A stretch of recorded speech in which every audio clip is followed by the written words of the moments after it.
Welcome to the Outdoor Biz Podcast, where each Tuesday, your host, Rick Sayes, gathers around the mic with outdoor industry entrepreneurs, brand leaders, founders, and enthusiasts to share stories from the backcountry, the startup files, and the retail aisles.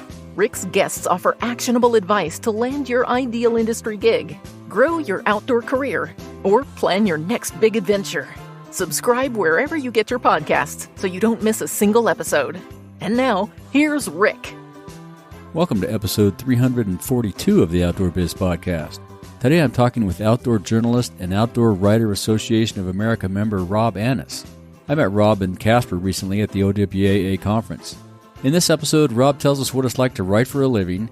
We talk about the travel, the clients, the deadlines, and he shares a great tip about getting ideas sitting at a bar with a guidebook open.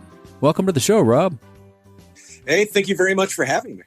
Yeah, this is going to be a fun conversation. I enjoyed meeting you at the Outdoor Writers Conference a couple weeks ago, and I love talking to all you journalists because you guys, it's an interesting job, and I think you get to, like you were talking earlier, beg for work all the time, but I think it sounds like a fun job to me.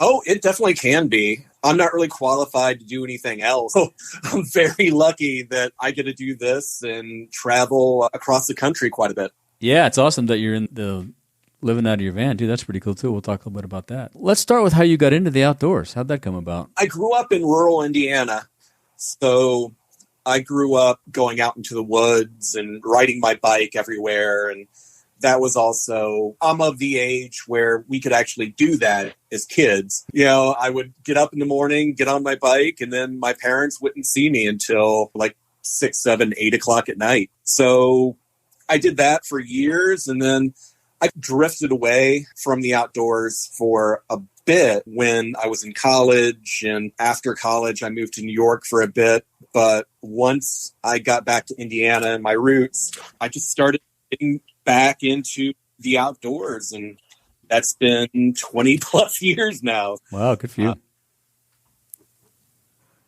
What kind of stuff did you do outdoors as a kid? I mean, on your bike, did you have places to go fishing? I didn't get into that much trouble.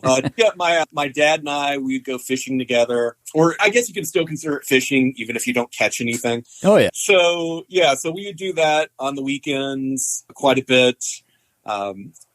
Behind my elementary school, there used to be an undeveloped woods that, probably would be considered relatively tiny now, as an adult looking back. Yep. But when I was a kid, it just seemed like this huge expanse of like almost like a national park to me. So that's where my buddies and I, we would go and we'd run around just looking for Bigfoot or playing with BB guns, just whatever caught our fancy that day. Building forts. I'm sure you built a lot of forts. Exactly. Yeah, we did the same thing, exactly. And you're right. It's amazing how, as kids, those places seemed expansive. But then you go back, to the old neighborhood, and you think, oh, this is not very big. It's tiny, actually. It's funny. Yeah, I was bummed when the last time I went back to my old hometown, they'd actually bulldozed that entire woods. Oh, bummer. Like all those memories. I mean, I've still got the memories. The sight of those memories was just completely wiped out. And it made me feel bad for the kids who still live there. I mean, because that was a huge part of my childhood. And places like that, they seem to be going by the wayside. Yeah, that's right. They bulldoze them over and put in more houses or office buildings. Who knows what? Yeah, it happens all over. Exactly. Too many people. So how'd you become a journalist? Really? I mean, when I joked about not having the skills to do anything else, that's pretty much on the money. So, yeah, I've always had somewhat of a talent for writing. At least I hope so. You're pretty good at it. I'm sure there's some editors out there who would dispute that. Oh, there always are. But, yeah. Wrote for my high school paper. I wrote a little bit for my college newspaper. And then once I graduated, I looked for a writing gig, and that's why I moved to New York. And then not too long after I moved back, I got a job as a writing for the Indianapolis Star. And I did that for the better part of a decade. Wow. And then being a daily newspaper, they did what daily newspapers tend to do nowadays, lay off employees. So I ended up looking for work, and in the meanwhile I was doing that, I just started freelancing to help pay the bills. And before I realized what was happening, I was a professional freelancer. That's pretty cool. So was your bio mentions you wrote for a decade for the major metropolitan paper. Was that the Indianapolis Star? Yeah. Gotcha. And what inspired you to break free was they closed, but they just closed the door to me. Oh, I see. Gotcha. So they laid off a bunch of their writers. Exactly. And that happens at newspapers all across the country. Yeah. It's pretty much a rite of passage anymore. Yeah, it seems to happen in media a lot all across the country and all across the years. I mean, every once in a while you're hearing about either a paper or a magazine or a bunch of magazines that you knew writers for and you subscribed to, and now it's gone. It's interesting how that continues to happen. It's one of those things where the internet has done a lot of great things for society, but it's also responsible for quite a few bad things as well. And one of which is, once people started getting their news for free on the internet, no one wanted to pay for it. So that's caused some issues throughout the industry. Pretty challenging, yeah. So I guess you got into cycling as a kid, huh? And you just kept that up over the years? Yeah. It's one of the things where I always loved biking. My parents didn't want to drive me around. So if I wanted to go somewhere, I either walked or rode my bike. Yeah, we did the same. You and I are probably the same age. We grew up in that area where it was free-range kids just come home when the lights go off, or the street lights go on, actually. And then I ended up, once I started getting back into the outdoors, I started out as a really bad triathlete. And then I decided at some point I was going to drown in the water or I have boredom from running. So I decided to stick with cycling. And I spent a lot of time on my bike, raced on an amateur level for several years. And cool. Now I use the bike to explore and see different sides of a particular area. Have you done any big major trips, overnight camping on the bike and like the East Coast or anything? I mean, not a ton of over where I'm bike packing. Got you. But I do tend, because I have a camper van, what I'll do is I'll use that as base camp and spend several days, just the spoke of a wheel where I'll go out in different directions or I'll find different adventures or what have you. When a few years ago, I wrote a piece for the Chicago Tribune on Kentucky's Bourbon Trail. Yep. A couple of friends and we rode just pretty much, a huge loop around the greater Louisville area for a weekend and went to various distilleries and, it was one of the most fun articles that I've had to write. Yeah, I'll bet that had really fun. Yeah, you have to be careful of the distilleries on a bike too. You can't. That's as bad as a car, but still, you got to be careful. When you're doing a bourbon tasting, they just give such small samples. You walk out of the building and you've sweated it out. Gotcha. I've never done one of those. And what inspired the van lifestyle? That's pretty cool. I got a van before the whole hashtag van life took off.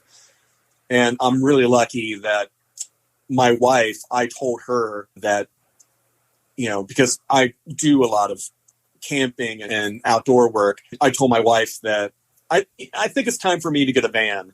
And she agreed with me wholeheartedly. And she was surprised that it took me that long to bring it up. And then I happened to get really lucky. Someone posted their van on a message board not too far from where I live, and I ended up buying that, and that was 6 or 7 years ago. And since then I've taken my van pretty much in all corners of the country, and it's been great. Like I'll do a trip where I go out for a month or two at a time, and I'll do like very lengthy road trips.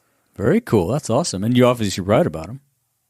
Yeah, I'm very lucky that I have a lot of ongoing clients that I can mention, hey, I'm going, I'm doing a 2-month van trip through the Southwest. And they'll be, okay, here's what we'd like you to write. That element of trust, and that they know that I'm going to give them something that they can print. And I know I can always look to them to help me pay for gas. Yeah, and it's mutually beneficial because you can travel in your van and you can give them a bunch of different unique types of content. I bet they love that. Oh, yeah. Yeah. And your writing is awesome, first of all, and you cover a wide variety of topics. Is there one or two things you write about that you love the most? Anything that you always try to, that's a good one, we got to do that one, or something that you'd rather write about than others? Oh, gosh.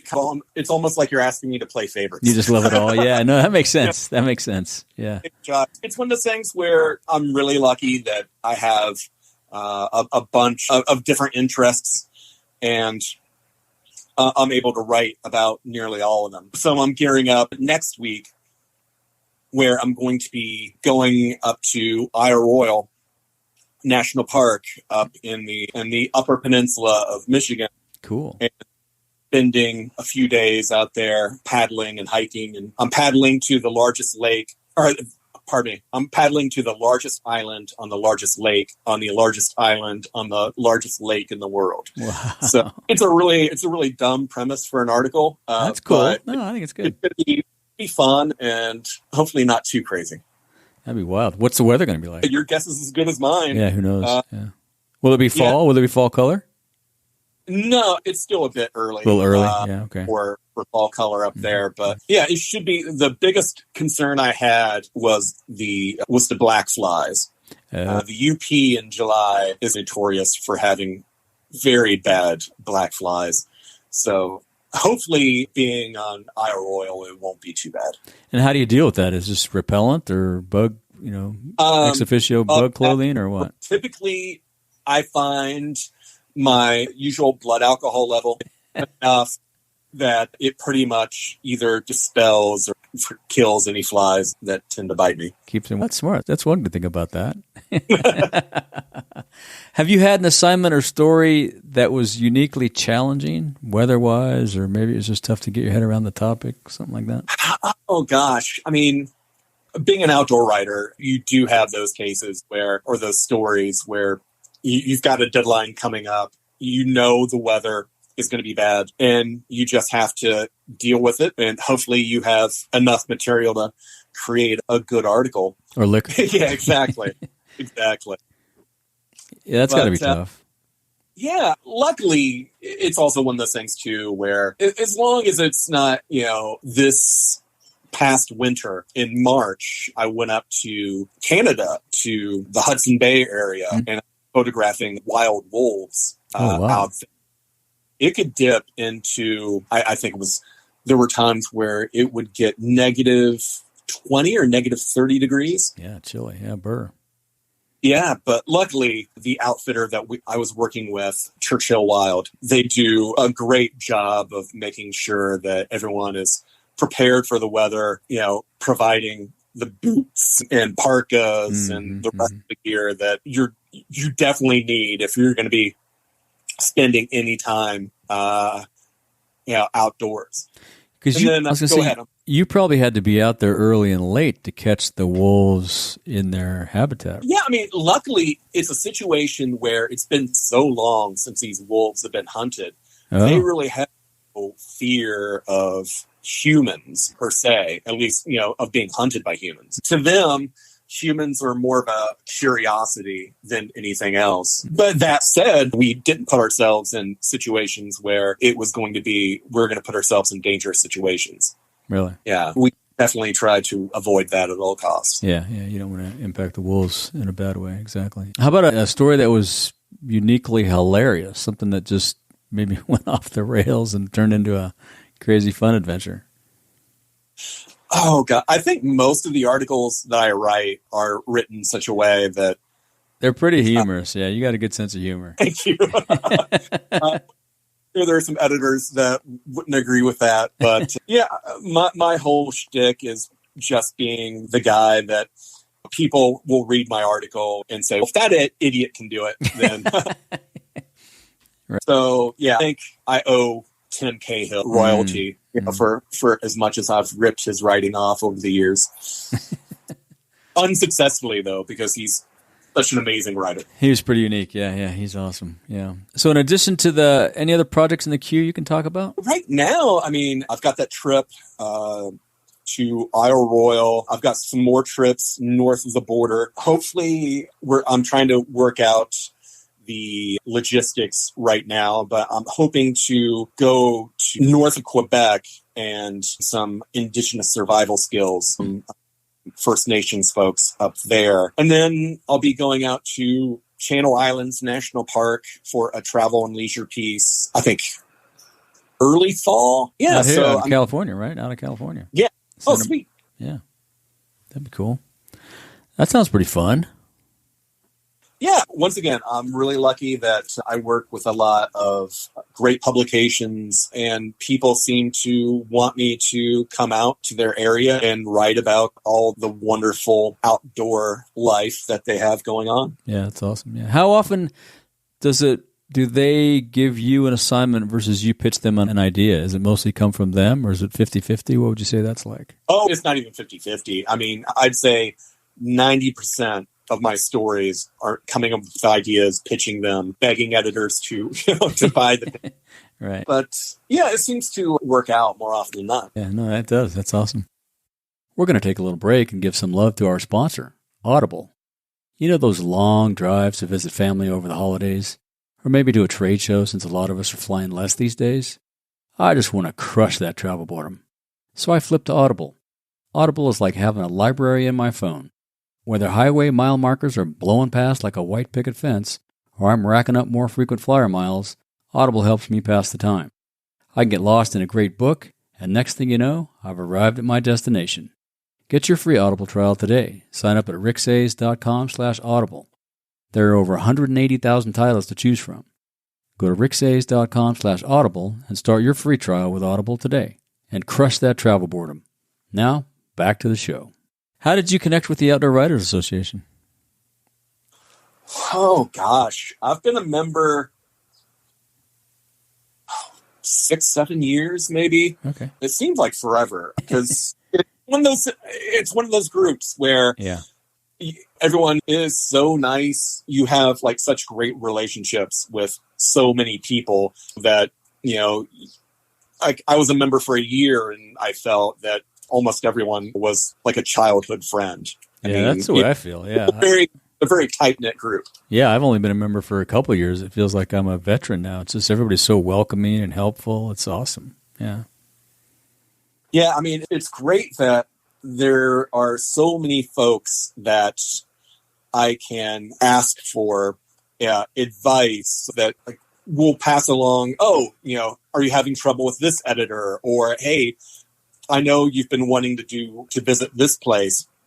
Why don't you check out my contact there and contact them? And everyone's always trying to help everyone else. Yeah, exactly. Yeah, no, that's what I found. Yeah, it's great. And for me as a podcaster, it's, I have an unlimited quiver of guests now to reach out to. And it's great because everyone that is a member of OWAA, everyone has such amazing stories. Yeah. And I was reluctant when we talked.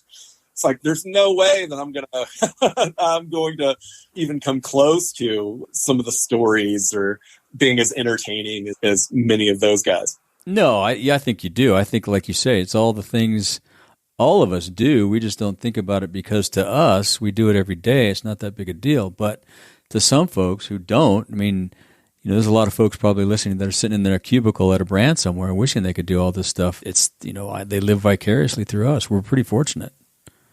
Yeah, I remember several years ago, I was on a plane, I think to Europe, but there was, you're flying, so there's going to be delays. And I remember posting like a woe is me comment on social media, like, oh, the life of an outdoor travel writer isn't all glamour and fun. A buddy of mine texted me, and he said, hey, I just want to let you know, your post makes you sound like a huge asshole. You're on a plane going to somewhere cool. Yeah, you're right. So deleted it. And yeah, I never want to complain about my job because I know that there are plenty of folks out there who are very jealous. In all honesty, could probably do a better job than me anyway. That I doubt that, but it takes a unique talent. I mean, I think, that's one of the things that you guys, that I can't write. I can talk, obviously, but writing I struggle with writing, and those of you guys that have the gift of writing is very unique, and I think you do a great job at it. I'm a pretty good photographer, I think, but again, that's a different skill set. Yeah. Yeah. Very cool. Is there a podcast in your future? You thought about podcasting? Oh gosh, I have. It's one of the things where I've got a face for radio. And so, I mean, you obviously have a great idea for a podcast and you've been very successful. I've never really had an idea that for a podcast that I thought would be, that would work or would make people tune in week after week. I didn't think this was going to be as, go as long as it has and be as successful as it has. I'm very honored and flattered, but yeah, it's a unique thing. But for some of us, the gift of gab is like the gift of the pen. It's what we do. Yeah. Do you listen to podcasts a lot as you're riding or driving or? Oh gosh, yeah. So when I am driving, and I'll drive for, 5, 8, 10 hours at a time. Yeah. I mean, I remember when I was coming back from my Southwest road trip last fall, I ended up driving from Tulsa to Indianapolis, just straight. Jeez. And I think that was 12 or 14 hours. Wow. It was a very lengthy drive. Yeah, I did that from this last outdoor conference Yeah, it was a very long drive. Yeah. Yeah, so I listened to a bunch of different podcasts. One of my favorite ones is called Cocaine and Rhinestones, which is about like the seedy underbelly of country music.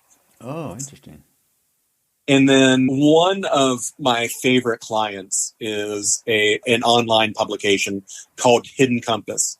And I've done a few stories for them that I'm really proud of.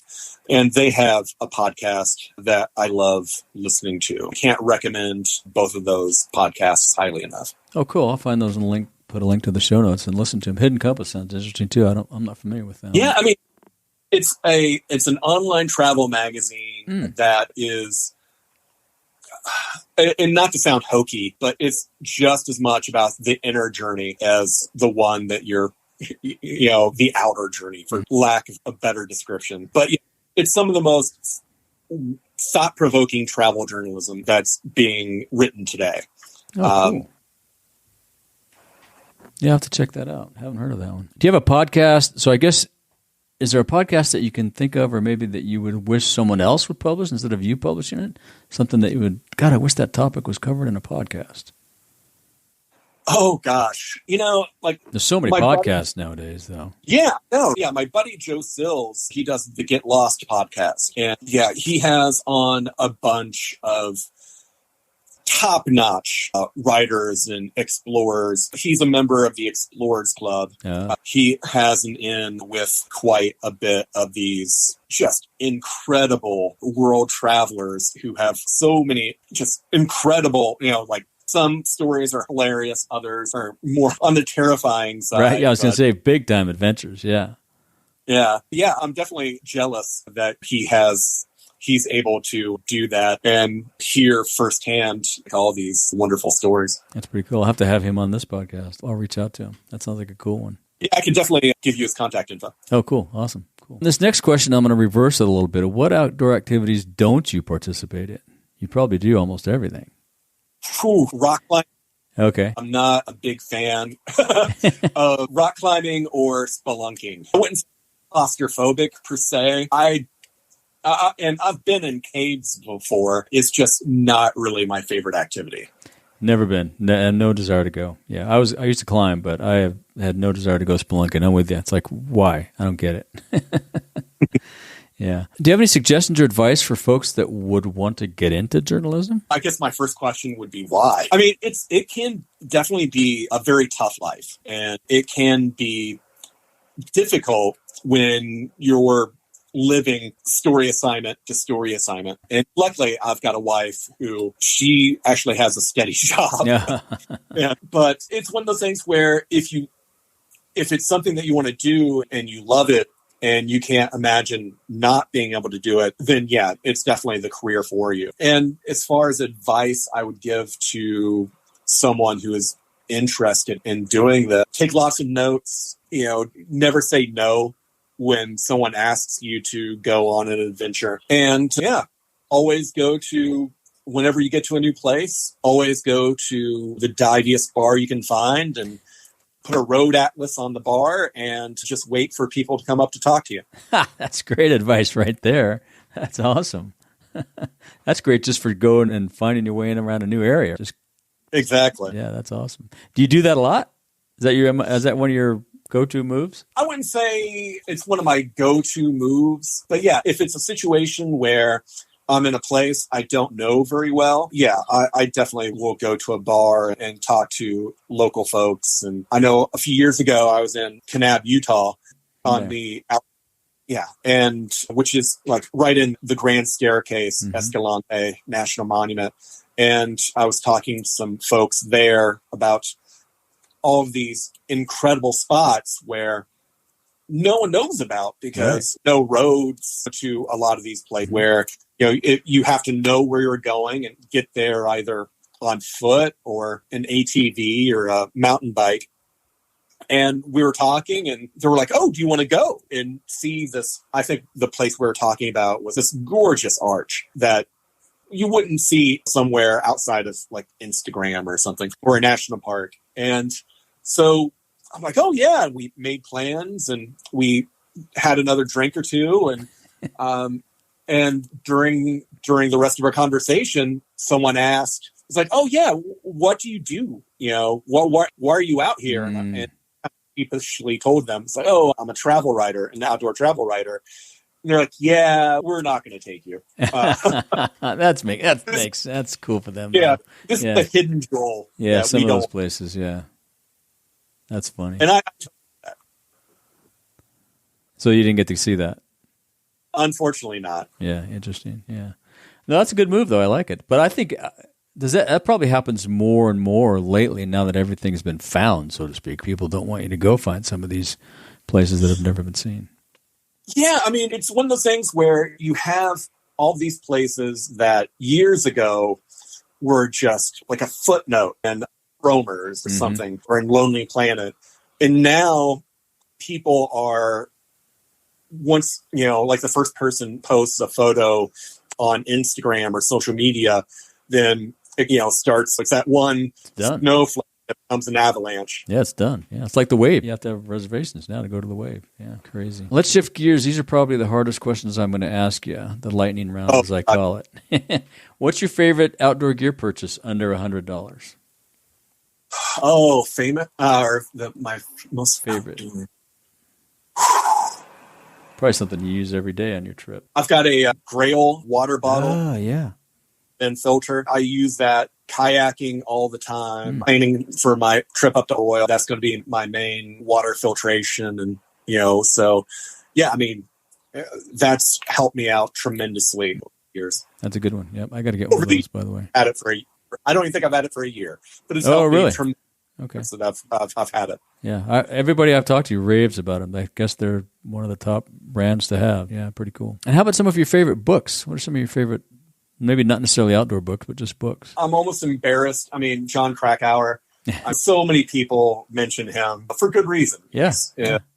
He's an incredible writer. I was sad when he announced his retirement, but if anyone deserves it, it's him. Tim Cahill, like I said, one of my all-time favorite writers. And then probably one of my favorite books, one of my favorite travel books is Travels with Charlie by John. Good one. That's a classic, right? Oh, yeah. It's one of those things where if I actually read it while on the road, and if I had, read that book probably 10, 20 years before, I probably would have gotten the van quite a bit sooner. Exactly, yeah. He has so many classic books, though. He's one of the greatest writers of all time. Exactly. Yeah. As we wrap up, is there anything else you'd like to ask of our listeners or say to our listeners? Oh, I mean, I guess I would just apologize for them having to do my ramblings. But yeah, I really appreciate you having me on. And I guess if I were to, I'm sure your listeners are very responsible folks. Leave no trace out there. Be responsible for whenever you go to a new place, and leave it better than how you found it. That's great. That's very well said. And we can't hear that too many times, I don't think, these days. It's crazy. And if people want to reach out, what's the best way for them to follow you or follow up with you? I'm sure you're on all the socials. Yeah, they can find me at Rob Annis, ROBANIS, on Instagram, at Robert Annis on Twitter.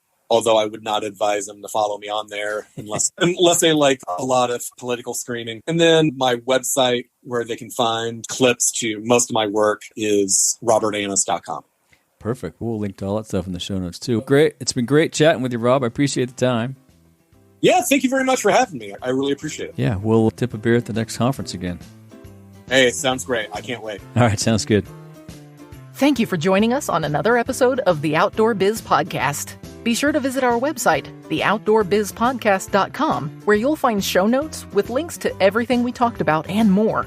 Subscribe wherever you get your podcasts so you don't miss a single episode. And while you're at it, if you found value in this show, we'd appreciate a rating on iTunes. Or spread the word and tell a friend about the show. That would really help us out too. Be sure to tune in every week. And thanks again for listening to the Outdoor Biz Podcast with Rick Sayes.